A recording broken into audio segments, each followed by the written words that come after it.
Meus caros amigos e amigas, estamos no 6º episódio das Dicas Litúrgicas. E hoje eu quero me referir a duas coisas que são muito importantes na liturgia e que afetam o modo da celebração. A primeira delas é o silêncio litúrgico. Ou seja, a liturgia é essencialmente comunitária e, portanto, a oração é comum, a oração é coral, a gente chama de coral, porque é uma oração com todos, portanto, é importante que seja assim, mas esta oração comunitária, ela precisa de substância, e quem dá substância e conteúdo espiritual à oração comunitária é a disposição individual do fiel. E por isso na liturgia também existem momentos já previstos de uma oração pessoal de toda a Assembleia. Em que momentos da liturgia esta experiência orante e silenciosa? Eu chamaria atenção para alguns, pode ser que haja outros. O primeiro momento é no início da missa. O padre convida para o ato penitencial e há ali um momento de silêncio, um momento de preparação. O outro momento, que não é muito comum nas nossas assembleias litúrgicas, não está previsto no ritual romano, no missal romano, mas que não há nenhum problema em se fazer. Após cada leitura proclamada, quando o fiel diz palavra do Senhor, a Assembleia responde graças a Deus, um segundo de silêncio antes do canto responsorial, do salmo de resposta, e também na segunda leitura, após a segunda leitura, antes da aclamação ao Evangelho. Se pode fazer um momento de silêncio para que a palavra de Deus possa penetrar no coração dos fiéis, uma espécie de silêncio orante da palavra. Após a homilia, enquanto o padre se desloca para a profissão de fé, um momento de silêncio, não são muitos momentos longos, não, momentos pequenos, mas que já dá uma espécie de introspecção. Outro momento de silêncio, obviamente, depois da elevação, antes do mistério da fé, há um momento de silêncio enquanto o padre faz a genuflexão para a adoração do Santíssimo, que ali está presente, da Eucaristia, ali presente com a presença real do Senhor. Um outro momento é após a comunhão, também um momento de silêncio. Agora, atenção, aos fiéis devem ser educados para isso, sabem por quê? Muitas vezes o padre faz um silêncio orante depois da homilia, ou enfim, nas preces, também nas preces dos fiéis, antes da conclusão o padre faz uma pequena pausa, e alguém fala, será que o padre está passando mal? Aí fica olhando assim assustado, o padre está passando? Não, o padre não está passando mal. O padre está, ele rezando e convidando a todos para uma oração silenciosa. Então os fiéis precisam se preparar para isso. Algumas vezes eu mesmo não faço, porque eu tenho aquele receio, né, de não ter preparado os fiéis, e os fiéis ficarem assim olhando, o que está acontecendo, alguma coisa, quebrou um vidro, não sei o que, alguém errou, está chamando a atenção de alguém. Não, é um momento de silêncio orante. Essa é a primeira coisa que eu gostaria de dizer hoje.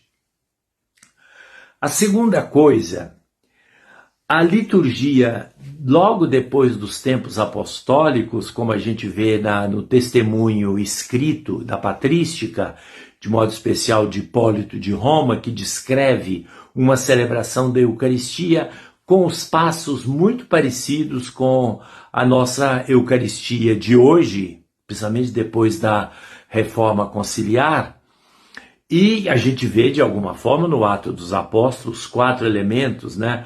a leitura das palavras, da doutrina apostólica, depois a comunhão de bens, a comunhão dos fiéis e a distribuição, a comunhão dos fiéis e a ação de graças, né? Mas no começo não havia fórmulas fixas, não havia. Quem presidia o apóstolo, ou o sucessor dos apóstolos, os presbíteros, né, os episcopoi, os supervisores, hoje nós chamamos de bispos, quando eles presidiam, todas as orações ali colocadas eram improvisadas. Depois se percebeu que não era muito bom isso. Primeiro, por causa da unidade da igreja. Segundo, porque muitas vezes a preparação do presidente não era tão boa assim e ele cometia equívocos que não podem ser cometidos.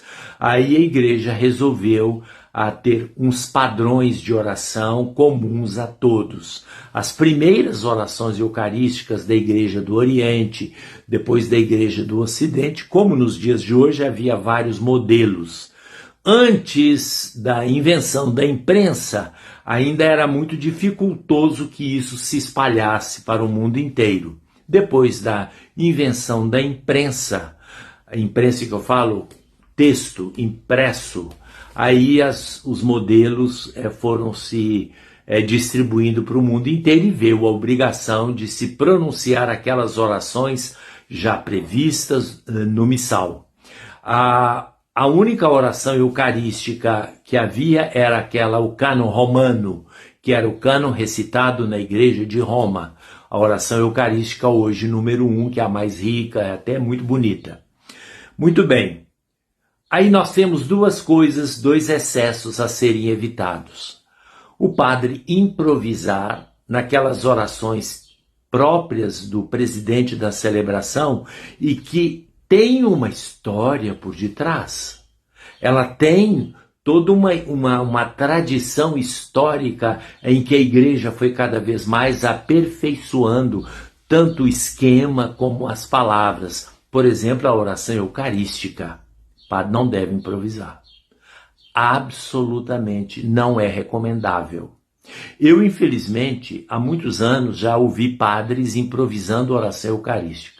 A emenda fica muito pior do que o soneto. Ele começa a improvisar, não sabe como é que termina, e o negócio fica uma coisa enfadonha, repetitiva, e principalmente por ignorância do próprio presidente, que não estudou bem a liturgia, foge totalmente àquele burilamento que a igreja foi fazendo durante séculos para que surgisse algo muito bem feito. Então, a oração eucarística, depois nós vamos ter a oportunidade de descrevê-la, ela tem certas regras. Mas a liturgia prevê também que o padre possa se expressar de maneira espontânea em alguns momentos. Então, não precisa inventar muita coisa, querer improvisar uma oração eucarística que é de riqueza incomparável, querer improvisar uma profissão de fé, o Pai Nosso. Gente do céu, não podemos fazer isso. Me lembro de uma historinha. O Dom Serafim, de saudosa memória, arcebispo de Belo Horizonte, grande amigo, foi celebrar a missa num determinado instituto de teologia onde eu era professor. E na inauguração, na abertura do ano letivo, houve a missa, o bispo, o arcebispo presidiu a missa. Quando chegou na hora do Pai Nosso, os alunos resolveram cantar um tal Pai Nosso, não sei se da libertação, uma coisa assim. Aí depois que eles cantaram o Pai Nosso, o arcebispo falou: muito bem, muito bonita o canto que vocês fizeram do Pai Nosso, mas agora nós vamos rezar aquele que Jesus nos ensinou.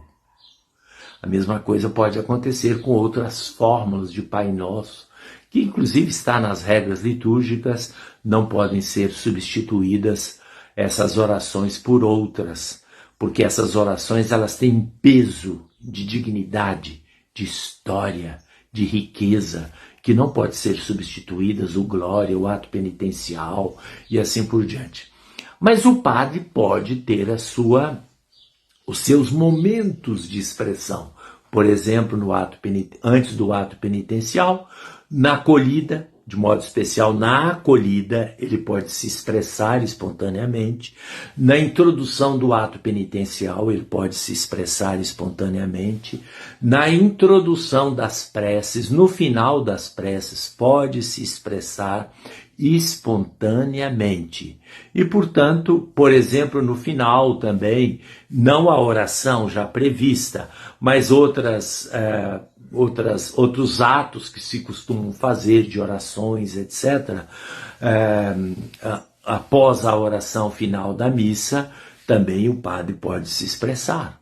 Então, em outros lugares ele já se expressa, como na homilia e assim por diante. Então, são essas duas dicas: o silêncio e a obediência aos textos litúrgicos, e no texto litúrgico oferece possibilidade de uma expressão